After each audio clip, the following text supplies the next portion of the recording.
Pekná fotografia, kde mu pán Sobotka vlastne išiel podávať demisiu, ale vlastne tak trochu aj nešiel podávať demisiu a vlastne nevieme, že kto čo vlastne úplne robil. A my sme sa ale pozreli na situáciu, čo by sa mohlo stať, alebo čo sa možno aj skutočne stalo, alebo jednoducho sme sa pozreli na viacero alternatív, ako to mohlo celé prebiehať predtým, potom, alebo tak z nášho pohľadu, hej. Nech sa páči, a toto je výsledok.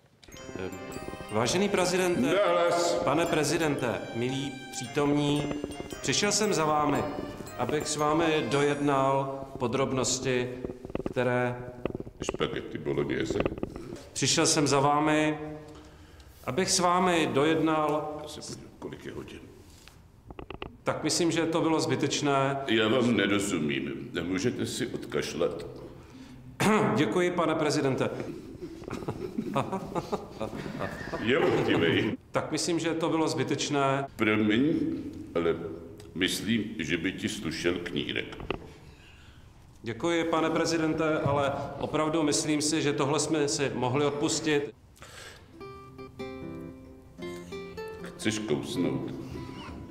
Tak já myslím, že to je zbytečné. Dobrou chuť. Odstup, satane. Tak já myslím, že to opravdu tohleto bylo zbytečné, že jsme si to mohli odpustit. I'm singing in the rain. Tak děkuji, pane prezidente. Opravdu si myslím, že tohleto bylo zbytečné, že jsme si to mohli všichni odpustit. Tohleto na úřadu vlády máme. Tymnov. Asi lupy, ale nevím z čeho. Myslím, že tohle bylo zbytečné.